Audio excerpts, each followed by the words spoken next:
All right, Hey, and we are live, and I'm on live with my with Tarot Ask Backwards, hey there. and welcome. And I've been really looking forward to this one because it is the subject matter of the apocalypse is something that is intriguing to me, and can remember it back in the past when I was more active with the church, and I went. There was this girl that I hung out with, and she was several years younger than me, and so I didn't think there was like any future there. But we went to all these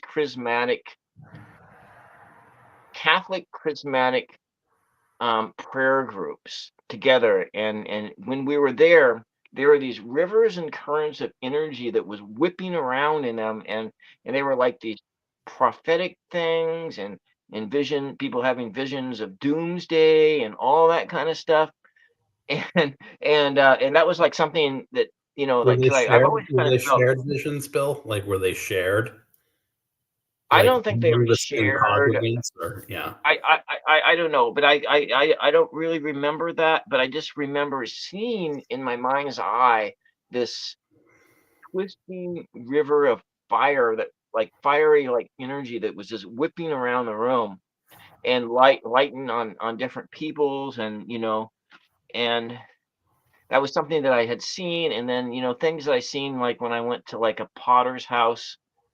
One time I went to I think they were, I never went to like an Assemblies of God church, but the Potter's House was more cult-like Christianity. And I when people started speaking in tongues, all I saw was like what I thought was like demons on people, and I thought, oh, I got to get out of here. It was like this place is. I don't know if that was like angelic energies or whatever was going on. I don't think that they knew what they were have gotten themselves into when they were going into those states of mind. And I had this sense of that, and maybe they did, but I just saw the voice, like the my own intuitive voice says, get the heck out of here right now, because this is a dangerous place to be in. And it was a spiritually dangerous place. And but I don't know, I mean, like in that apocalyptic energy, and I saw that I was saw a lot of that, especially during the Bush administration, during the second Bush administration. Now, I will, to people tuning in, um, I have there were political terms that I had filtered out. So there are words that are filtered out. So we're not talking politics here. We're just talking, we're talking here. But there are, of course, with apocalyptic events, there are is always a political component. Mm-hmm. Um, There's no you escaping know, that. it's intertwined. It's Mhm. intertwined because now when talk about, and I'm going to turn it over to Jeff here to talk about, but I'm kind of setting this up as when most people think of apocalypse, they kind of think of the end of the world. And I don't know about where Jeff is coming from, but in from where I'm coming from, I come from more of a background of like Joseph Campbell, and it being a academic, from an academic viewpoint, and the academic study of things. And when I look at that, I think of across human history that there's this whole string of apocalyptic events that happen, and Mhm. so and that we have a continual basis of apocalypse. And so it's like we are going through an apocalypse right now. And then but we went through one 80 years ago. We went through one during the Civil War as this nation, and we went through one during the Industrial Revolution. Mhm. So it's something that happens when these big societal energies kind of collide, and then our whole world just comes apart, and it seems like the world is ending. And this is what we're living through right now. We're living through this event, but it's like, well, and so we're on this ride, and we don't know exactly where it's going to lead us, but we can hope that something good is going to come out of it. And so I'm going to turn this over to Jeff, and Well, thank you. So, my way of thinking are a couple things that go into this. Hi, Hershey. Um, Over the last probably 40 years, it seems like we've been teetering more towards it, in the sense that the conflicts and the I guess you'd call them skirmishes were becoming more and more rampant, but we were toggling or going back and forth, from a period in the 50s, and in the 60s, into social change and better things. And then somehow, some way, things got politicized. And now it seems to me like, with two things, the doomsday clock that they look at, and there's like only a certain margin of, I want to call it margin of error, between what they are considering the end and what they have, within that margin to play with. And then it also seems to me like, within the scope of what is going on now, and with all the different things popping up over the last 10 years, all the 5 years, and the collective sort of energy of the world and the wars and these things that we can't even see, or we wouldn't have even seen 10 years ago, happening on our soil. And then these other things with, you know, things you wouldn't envision. And to me, that's apocalyptic, when it's, in your sense, it can be a rebirth, a death. But what it also means is, because honestly, after an apocalypse, you won't be here in the final sense, but that shouldn't give breath to the word and life to the word. Meaning that something cataclysmic could be coming to shift the world order, to shift, climate change, all these things. So I do view it the way you view it, in that sense. But I don't think things like nuclear war and all that stuff are off the table completely. mhm. We see things like that still, but I don't think that that's going to be the cause of it. I think our own self-destruction. And then you have the idea of people, half or 30% of this country, in the whole premise of binary is a very, very horrible thing in an apocalypse. Because for about the last maybe 5 years, if you go back on my channel, well, I haven't been doing my channel for 5 years, but if you go back, I've been getting energies of civil war. I was getting apocalyptic energy back in 2023. And I didn't connect it to what was going on politically, although I was getting energies of civil war where some others weren't. And the reason I was getting it is that it's really not a psychic thing, because you can see it manifesting itself in that binary aspect of what's going on Well, politically. And then, yeah, yeah, go ahead.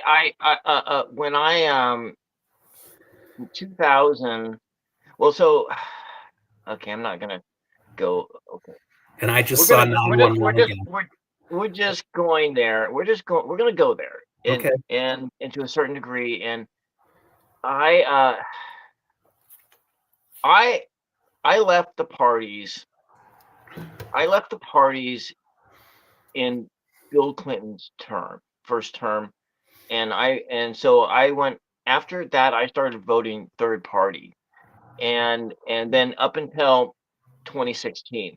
But it was like, coming out of there. I didn't feel like there was a place for me in either Mhm. of the two things that were there. And so if you if you kind of go and you put one of those words in there, it's going to get filtered out because I have those filters out filters on my channel anyways.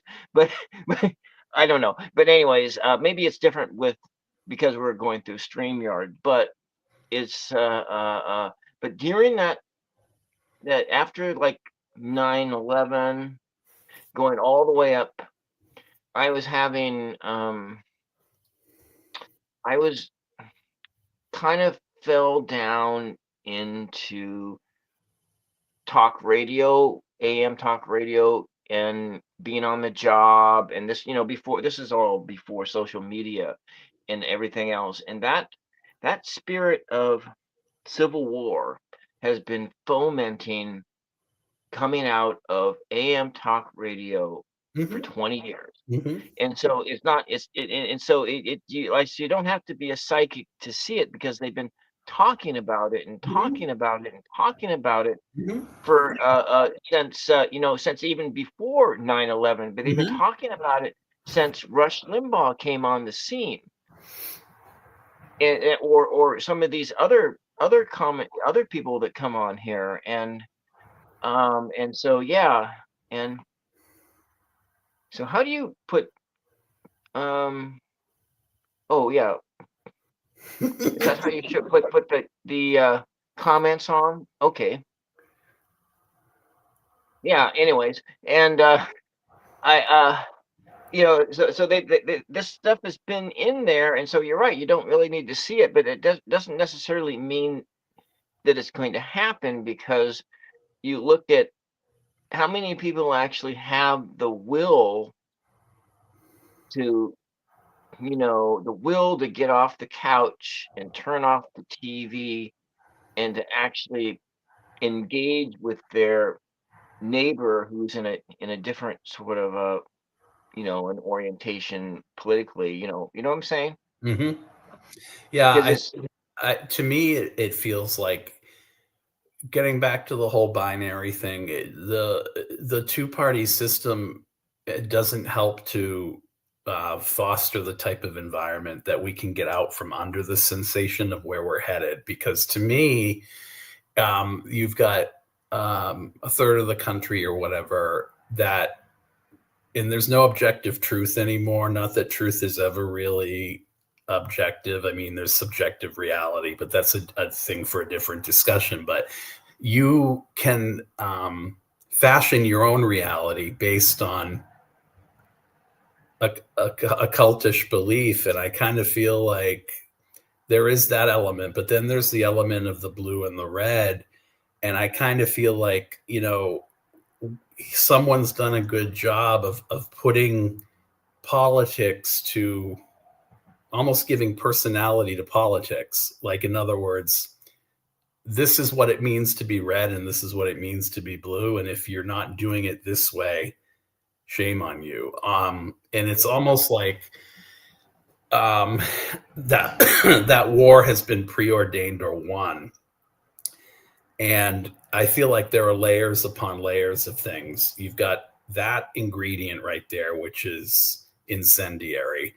Then you've got the ingredient of the double party system, which is incendiary, just like you had in the Civil War. Then you have the internet, which some people feel is the beast because it just compartmentalizes us or puts some of us based on what we're gravitating toward. They use terms like radicalizes because we're taking in huge amounts of it, regardless of what side we're on. So the dogma is there for war. And to me, I think out of this, there needs to be a retooling. There's so many things wrong with our economy. There are so many things wrong with the system that it probably has to collapse. So I do think on some level we're headed for a rebirth or an apocalypse, in the sense that this is not sustainable anymore. Because, I mean, just today, going to the store, and I do something that they have at work called daily pay, where you can get paid daily, and you would take it Mhm. from your check, and then you'd get a certain percentage of your check at the end of the 2 week cycle, as opposed to getting paid once every 2 weeks.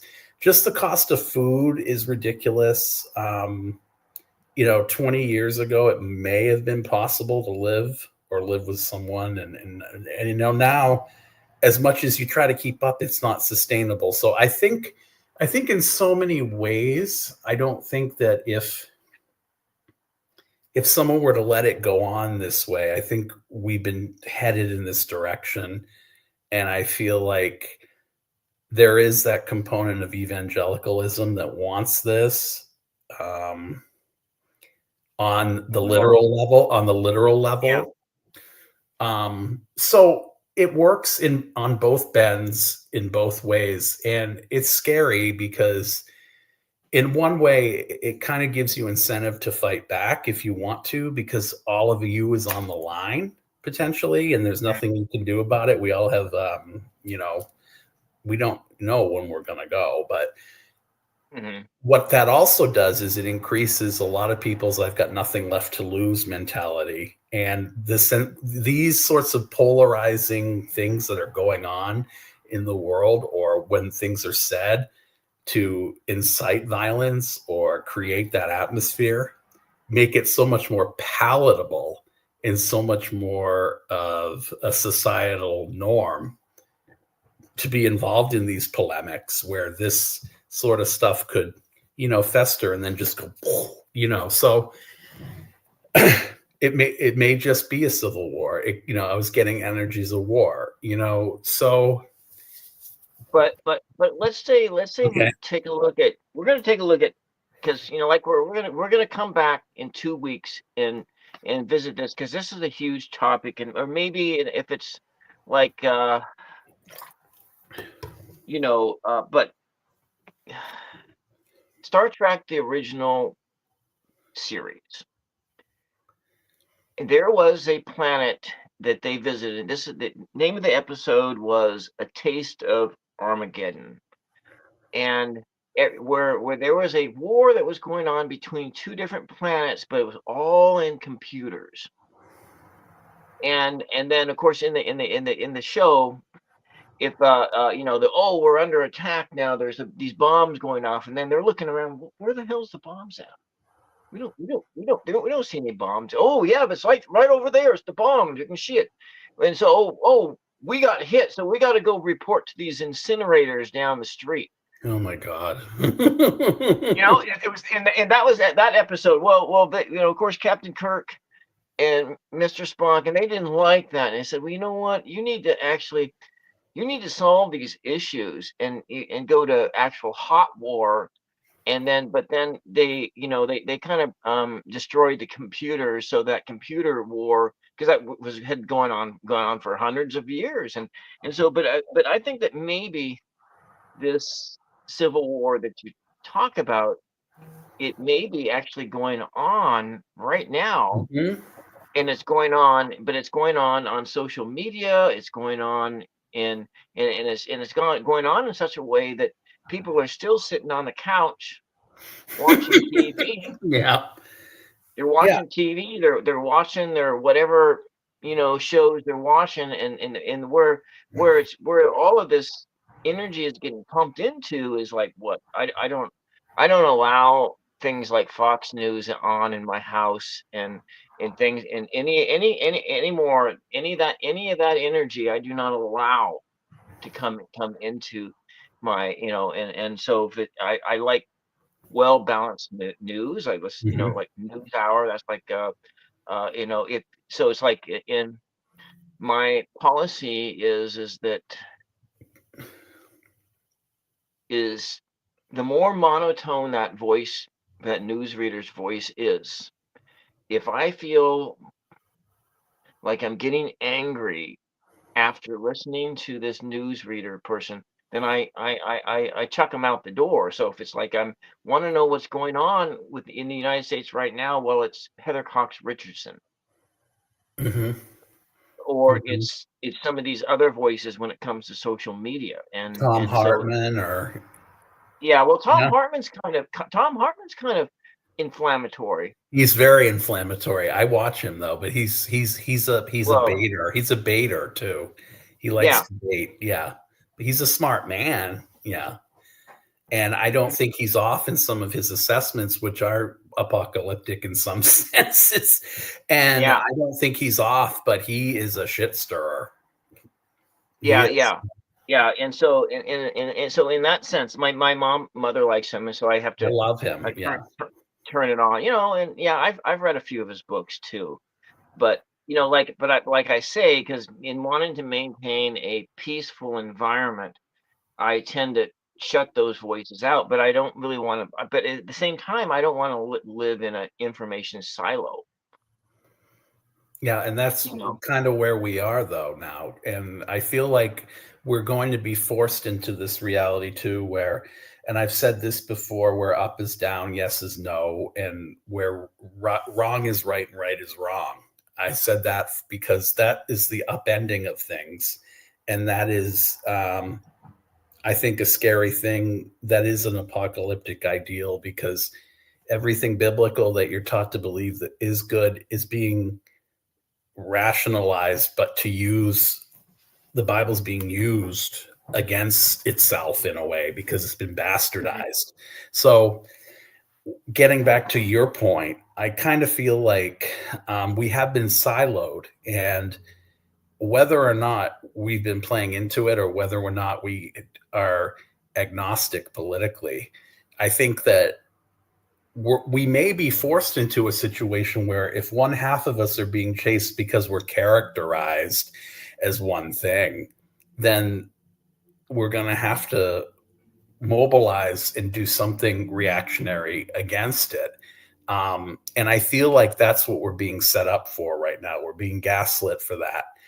And to my way of thinking, when you're operating from a position of, as you were putting it, misinformation, disinformation,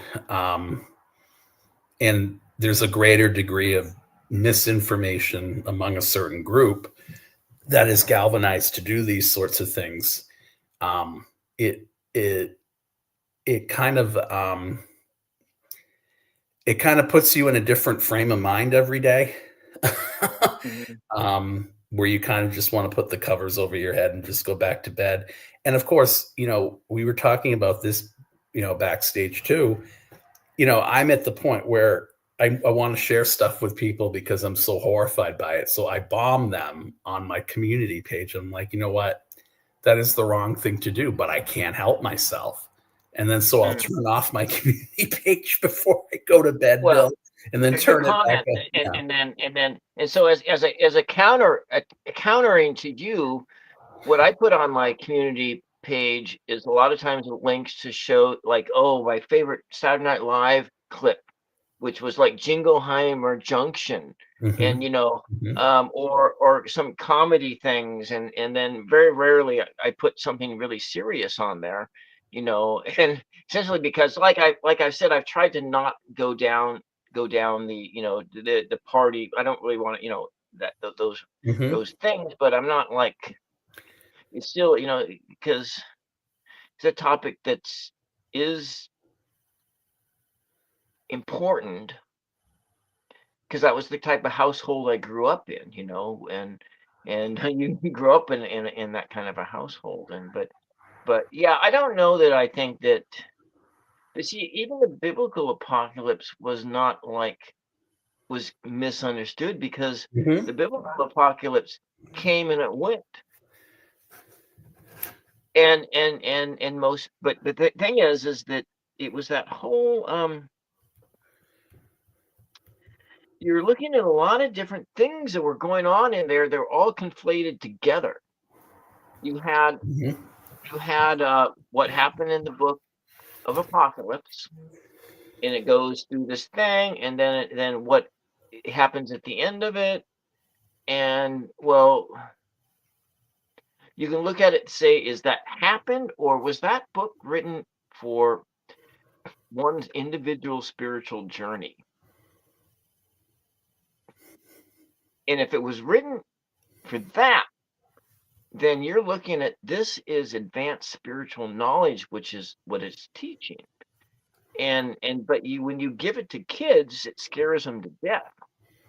Mm-hmm. And because how many times, because if you I tend, I think that I like what Thomas Jefferson said. And what Thomas Jefferson took the Bible and he cut everything out of it except for what Jesus taught. And he cut the virgin birth out. He cut the resurrection out. He cut the second coming out. He cut everything that was magical out of it. And then you think of, hi, Mama Sushi, welcome. And so I think that, I don't know, that's just me thinking there is that, and yeah, anyways, so in the Bible, because I don't really think that it's predicting the future or anything like that. And but then that's where my I don't know if that's not even, that's what I say, that's my heresy. But if you go through academic study of religion, that's the viewpoint you're going to come out with, because of uh that's the viewpoint that you're going to get out of it, because that's what they teach, is that they teach that. And so that's that whole going back to that. I think divorcing yourself from that reality, though, takes an intellect. Takes, not that you have to have a greater intellect to do it, but it takes to disassociate from those teachings and take away from them, like what you did, which was the right approach to doing it. It takes not a literal meaning of what's going on, but a symbolic meaning. And I don't think that most people who are siloed, who are evangelicals, who are part of this, if you will, have that same mentality. And No, I feel in some way that contributes.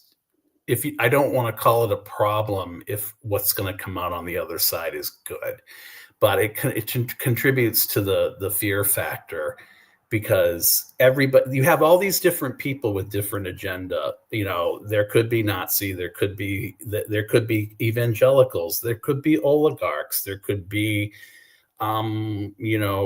corporate, like we were talking about once, where you had pointed this out, neo-feudalists. So to me, it's people with a lot of different, more different motivations for the same thing, and they're all bad, right? So it's almost like it doesn't matter how bad they are, because they're all equally bad. But there are greater options that are equally bad, Bill, as opposed to the benign ones that you and I may choose. Yeah. But we look at, we look at, okay, well, like I said, I don't think the Bible applies at all. I mean, as far as the teachings, yes, the teaching, because those, they give you an outline of how to interact with people, and so yes, that applies. But it doesn't apply for today's world. But what does apply? Frank Herbert, Isaac Asimov, Jules Verne, Orson, George Orwell. George Orwell. Yeah, these and these Gene Roddenberry, and all of these other, they apply, because they are writing the prophecy of today and tomorrow. And you look at, let's say you look at how, let's say we look at AI, and you look at how did that was addressed in Frank Herbert's Dune, and they had a massive battle with computers and with AI, and then they ended up, their solving of it was to outlaw it. But they still needed those computing skills, and so what they did is they specifically bred people in order to do these functions. So you had the navigators, and they used the spice melange in order to operate the machines that folded space. So they weren't folding space. They weren't magic people, but they had this massive intellect that they could see through the different dimensions of space and time, and then they operated the reactors and everything in order to move the the the ships from one place to another place. Mhm. And then they had the mentats, and they had that. And then in Isaac Asimov's Foundation, it was the same. They had their computers, but they had like it was like if you I've read Foundation multiple times. I think that is a I know they tried to put it onto a TV series, but I felt that it would be completely impossible to do it. And but there was these different things, so there was whole planets that were just run by computers. And so, and then you look at Star Trek. Now, Star Trek had a time period where before they reached that utopian place where they were kind of more like a socialist state or social democracy or whatever, but they went through a bunch of devastating wars to get there.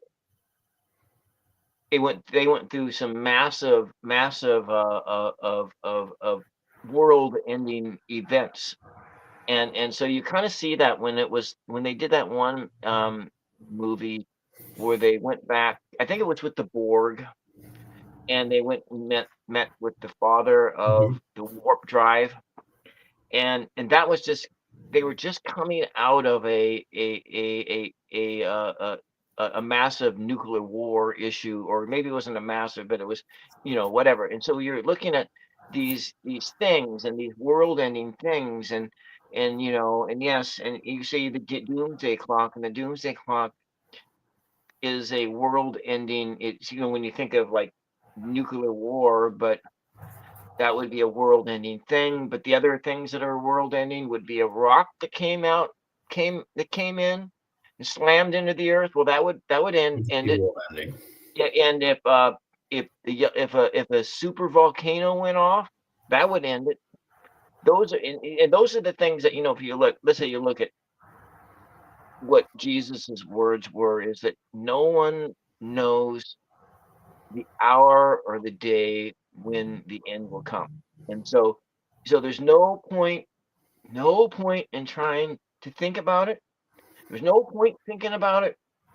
There's no point trying to predict it, because you won't know. And because that, like the flood. And then if we're talking about, if when did the I'm sorry, I'm dominating here, but I guess this is my show. And and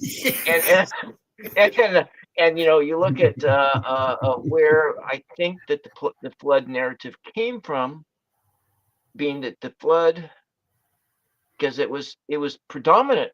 Almost every um, people on this planet has a flood narrative. and That's and true. so and where they and so the theory is that it happened 12,000 years ago, and where I think that the is and that a rock came in and it slammed into Greenland on an ice shelf, and it caused it. And I think there's maybe even evidence that there's a crater there underneath. There may be a crater there underneath that ice ship. And then it bore down, and then so what happened is this big rock came in, maybe a piece of a comet. That's probably what it was, because all the mythologies that came from that were that something from the sky is going to come and is awful. It's an awful thing. And so you have that through the biblical narrative. You have it everywhere, and go maybe and Gobi Keki, in that thing they found there. Maybe there's signs of things coming from the sky, and in the Americas and everything. And so that's where maybe when Atlantis disappeared. If there was an Atlantis, I don't, I mean, it's a nice idea thinking about it, but if there was an Atlantis, well, that's when that disappeared too, is during that event. And so when you look back into Genesis, you see the flood narrative, but there's also Sodom and Gomorrah.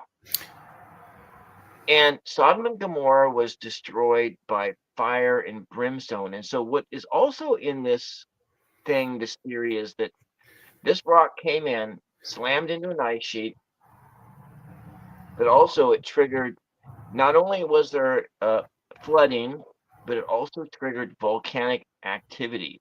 And so there's three stories in Genesis that I think that talk about the same event. And it's the flood narrative,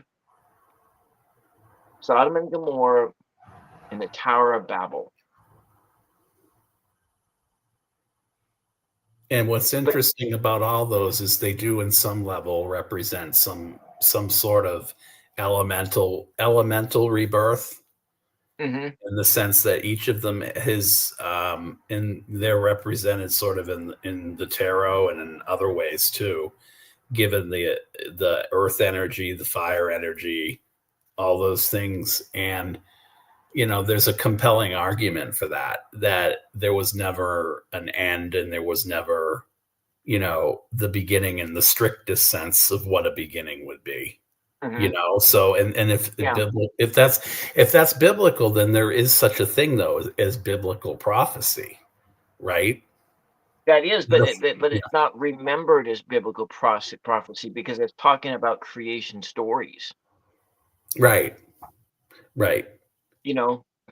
And you look at, let's say, like how I understand like Genesis 1 versus Genesis 2. Genesis 2 being written was the first story.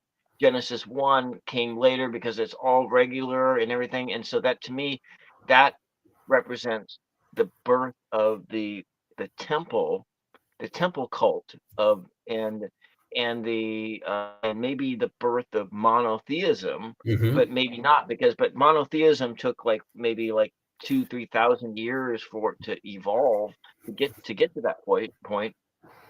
And then you have but I look at also, this insight just came to me the other day, where if you look at the Gilgamesh story, the Epic of Gilgamesh, have you read that? Mm-hmm. Okay. And you look at years ago. Yeah, and so I think what they call the Emma Ilsh. No, actually, I don't remember what they call it. But the Gilgamesh story, and you have Enkidu, you have Gilgamesh, who's like part god, part man, and then all these people are complaining about this Enkidu character, and so I think that the Enkidu character was this sort of a hairy man, like an ape maybe. And so I think that I see it as like, this is the birth of humankind would come out of Enkidu. But the difference that's different what's different with the Epic of Gilgamesh is that when Enkidu loses his hair and he becomes no longer innocent like the animals, there's no huge amounts of judgment that is placed on it, like there's this original sin kind of a thing. And maybe there is, because but it's like, okay, because Gilgamesh instructs, well, okay, the all the people are getting kind of upset because this Enkidu character is coming around and he's stealing this and stealing that, and eating the crops and whatever, and they're going in there and doing all these things. And so how do they combat that? Well, let me think about that. He says, well, you know what? It comes down to this watering hole every day with the gazelles and the antelope. Why don't you put a beautiful woman out there and just have her hanging out there, and then Enkidu will get tempted in. He'll lay with the beautiful woman, and the animals will forget all about him. And so this is the birth of so for Enkidu, he ceases to be wanted by the animals, and now he becomes a human being, and he becomes Gilgamesh's best friend, and they go adventuring all over the world. And but they're like I said, when you read that story, there's no sense of judgment there. There's no judgment. Mm-hmm. Mm-hmm. Yeah, and I guess fanaticism on some level comes from your appropriation or the misappropriation um, of, and this comes back to what I was saying before about people that can't divorce reality from fiction. And I feel like those fictional tones have kind of bled into what is supposed to be an objective reality. And I feel like, it's almost like a dark ages type of thing. And not that I was there, but it feels like a dark age type of energy right now. Where here we are in the midst of this AI revolution. We're in the midst of all these things. We we have, and then the issue too of who's going to own that technology. Getting back to your thing about, I can't remember which book it was you were referencing, but were there ever fights over AI in those science fiction books, or were there? And I think in some level there might have been. Yes, Yeah, and and I kind of think that's where this is going too. yes, yeah. Hmm. In Frank Herbert's Dune, there's massive wars, Because I remember and in Dune, I could swear that there was something like that. And that's interesting, because you make a valid point about stories, parables, and lessons. And I just think that sometimes in real time, we're seeing these things actually play out right now. Mhm. And they weren't far off, and these people weren't psychic, but they knew that somehow they knew, Bill. Somehow they knew. Yeah. So, Hmm. Well, I think that these writers, because you see it in Walden Pond, and I listened to it. I couldn't get through it, but I couldn't read it because there was the typeface of the book, all these things about, but Henry David Thoreau is my favorite philosopher, American philosopher. But he said something in there was that every generation needs to come up with its own scriptures. yeah, that's And true. because it's like this Bible thing, because he like, I mean, those people there, they were still part of the Enlightenment era, the Renaissance era, and he like what was he? Was he a part of the wealthy class? Maybe not. Merchant class? I think he was Merchant, part of I the want to say. merchant class, and he was part of the merchant class. And he himself was a land surveyor. That's what his trade was. And so he was a tradesman, but he read, he could read Sanskrit, he could read Greek, he could read Latin, and he had read the Bible in Latin. He had read the Bible in Greek, and he had read the Bhagavad Gita in that Sanskrit. And from that, he came to the conclusion, I guess he probably came to the same conclusion that Thomas Jefferson did, is that you have in a sense that this Bible, the only thing that's really valid was just whatever the teachings of Jesus were, and beyond that, there was no value in all that magic. Mm-hmm. And Mm-hmm. so so it's like, was he a believer? Probably not, but he believed in something in nature because you could see it. You could see it in nature, and so and how many and so were they atheists? They probably were. I'm sure that Thomas Jefferson, like Thomas Paine, and probably were, in a sense, they were atheists in our but I don't know, like another thinker that I um that has been informative of my outlook is Richard Carrier, and Richard Carrier is a scholar and a philosopher and an atheist, and so anyways, that's of who has informed how I think, and so when you looking at that thing, that these are apocalyptic events, is they are real world things that happen, but they only happen in our world. Exactly. Yeah. Right. And that's what I said at the beginning. Because, I mean, if you can't conceive of it, is it really an apocalypse? Or maybe, you know what I'm saying? Like, so to my way of thinking, you've brought me around to the idea that there can be a multitude of them. Yeah, well, and this is the, I'm going to go one other place here, Jeff, and I'm going to go to Tolkien. And in Tolkien, and this is when I go back to where I started this conversation.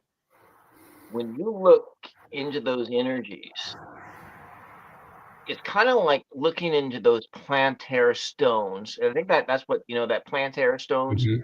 and those seeing stones, and what in the Tolkien universe. I never read the earlier things, but I read Lord of the Rings. Probably, I used to read it like every other year for over a course of 20 years. I haven't read it since those movies came out, but I've read that book over and over and over and over again. And one of the themes that sits in there is that in those planetary stones, that when Saruman the White looked into that stone, and he was like seeing things, and so because they were created in that universe prior to Sauron becoming who Sauron was.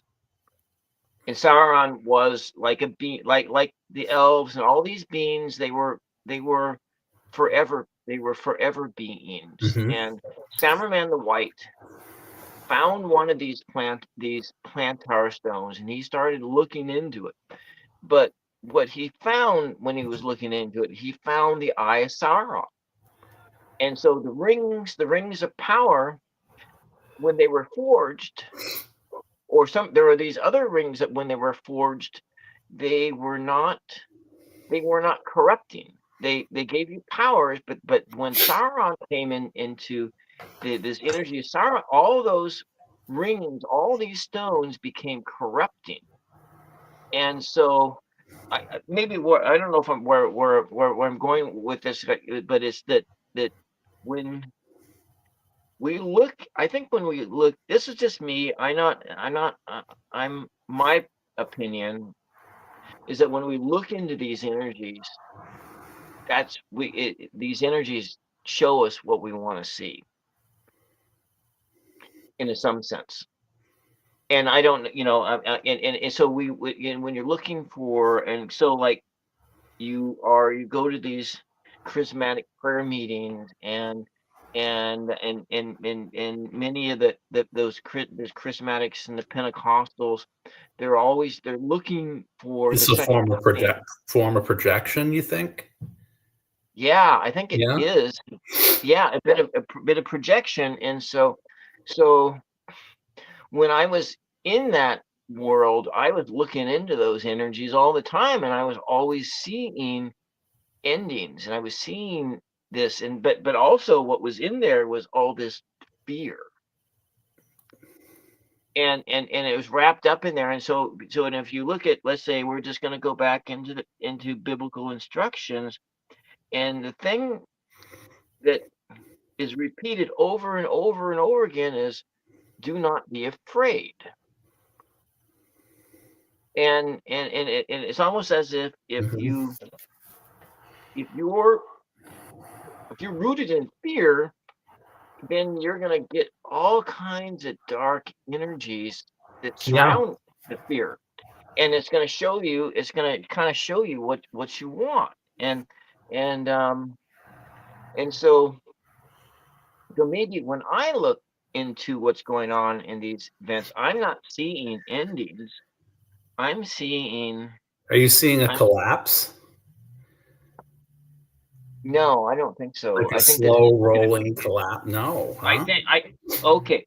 What I see is this: is that we're gonna know. We're gonna know that this apocalypse happened yesterday. Only when we look into yesterday. We ain't gonna. We may not even feel it when we're going through it. And unless it's a rock that coming down from the sky, unless it's a super volcano that goes off, I don't think the vast majority of people aren't going to know what just happened, or a war like what's going on in Ukraine and what's going on in Gaza, or like a whole nation that collapses, or like when the Soviet Union collapsed Like a failed and state. failed state. Mhm. That's an apocalypse. That's an apocalypse for them. And what's going on in Ukraine, that's an apocalypse. There and but and it's been going on, and so it's like, and so like the second coming of Jesus, you're not going to know when it's happening. You're going to know, and I would have talks when I was like, studying like theology, and I said, you're not we're not going to know. You're not going to know when this happens, because it'll be like one day you'll wake up and 40, 50, 100 years go by, and they think, oh, it was this year.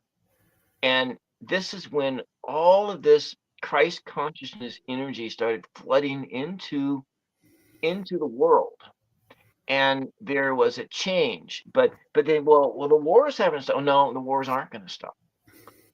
None of that's going to. The only thing is that, okay, there was this event that happened in a slow change, and then, okay, the whole world is now a one world.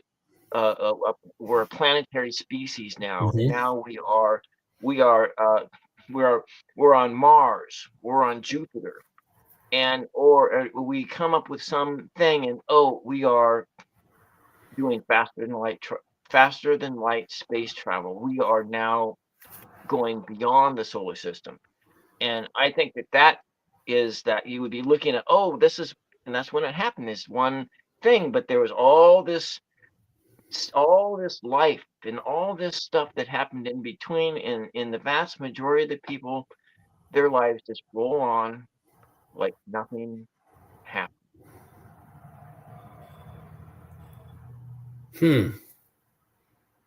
That makes it sound almost kind of peaceful. Well, it sounds peaceful, but it, Yeah. it may not be. But there's a whole tons of people who aren't feeling that at all.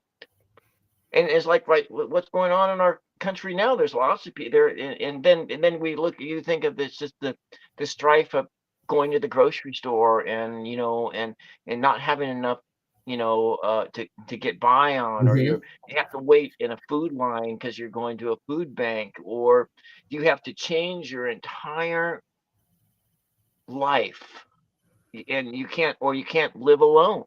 You can't live alone. You have to.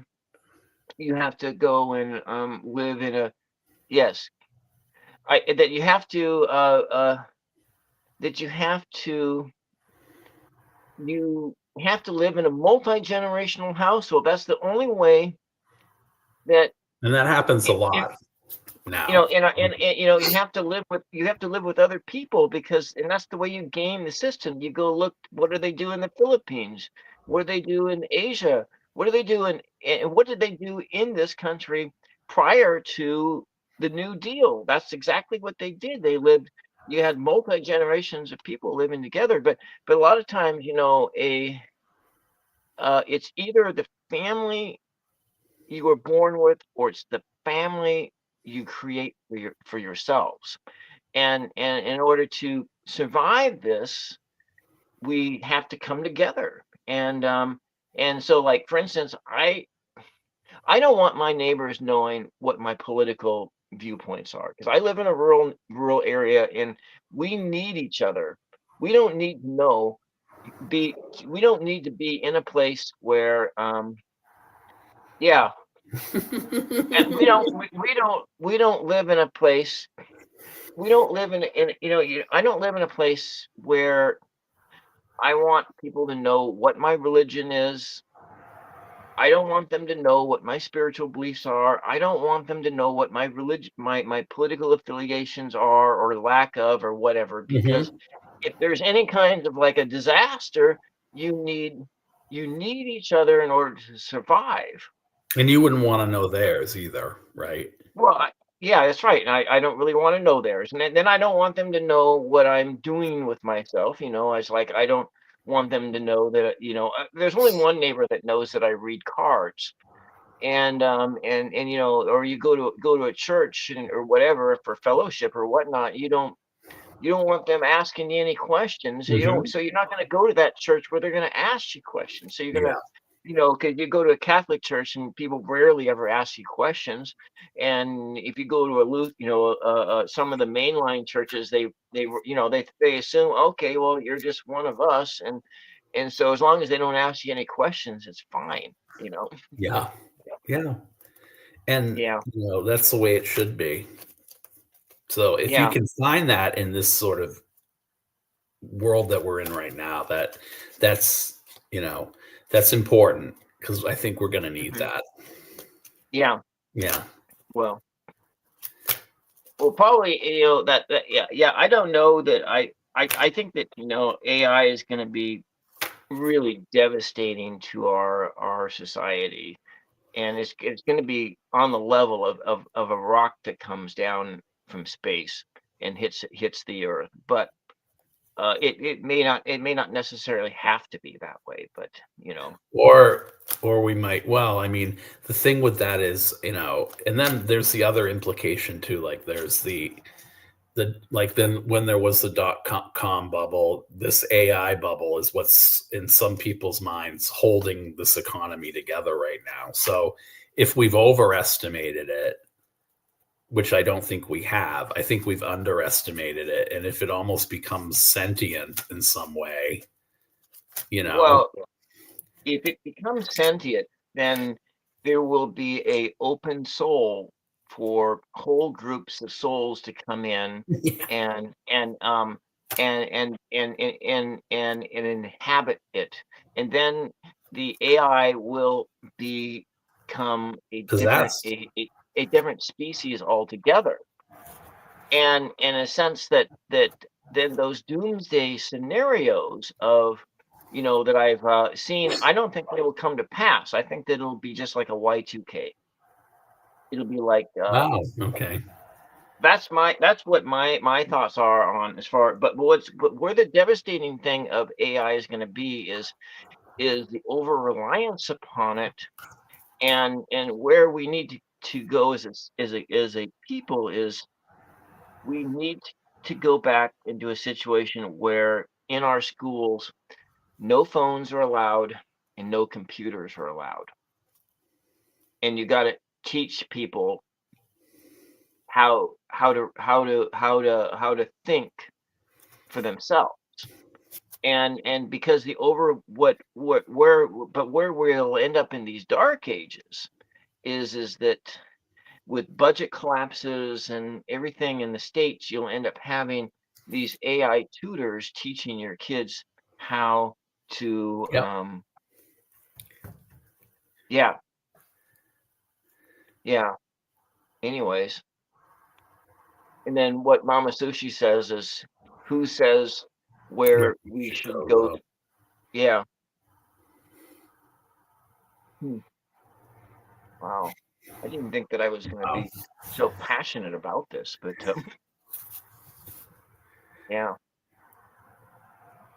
Well, anyways, we're kind of at that hour point, That was quick. and then it went really fast. So we're gonna be maybe we'll just have to come no, so we'll be back in 2 weeks, and maybe we need to talk about this every week until we kind of flush through a whole bunch of stuff. Hmm. Is that something that you like to do? It can be like therapy for me. Yeah, yeah, yeah. Well, maybe so, because I really kind of think about oftentimes with you and thinking that that there because that of getting. Maybe, I don't know, but I'm a little bit older than you are, I think. Maybe, am I? I'm 50, 50 Yeah, and I'm a just, half. yeah, Yeah. yeah. Yeah, I'm gonna be, oh crap, 58. Yeah. Really? I didn't know you were that old. Yeah, my next Wow. birthday. Yeah. Yeah. So, Well, I don't mean that old. I just mean that you were that far along. I didn't think you were. well, I thought you were closer in age to me. that is close, right? Yeah. Just a few years. Although they say if you're raised together and there's more of 5 years difference, then you're not close. Yeah. Well, I was raised with the Atari cartridge thing that I hit Oh that my when I was God. like Yeah. Yeah. a teenager, the Atari, and then yeah, where what could be is when I finish that project that I desperately need to do of cleaning this space, and I bring that desktop computer in here. Maybe we could do something where we talk about that, or kind of like bring in a video feed of something and to go, you know, because I've also wanted to go add in so I could bring in callers and bring them Mhm. on this Oh, channel yeah. too. Just to, because it's that whole Art Bell dream of wanting to have a show like Art Bell, and that's my dream anyway. But we'll go back to the backstage, and we'll plan for when our next program will be, and of course I dominated the conversation. I really apologize for that, and No, it's your channel. I mean, yeah, yeah. yeah, yeah. All right. Well, we're gonna end here, and thank you, Mama Sushi, and thank you, Hershey, and everyone else who popped in. And then for people who watched it on the replay, we're going to be coming back in and coming and talking some more. And Jeff's going to talk some more the next time. And and yeah, yeah. All right. Bye for now.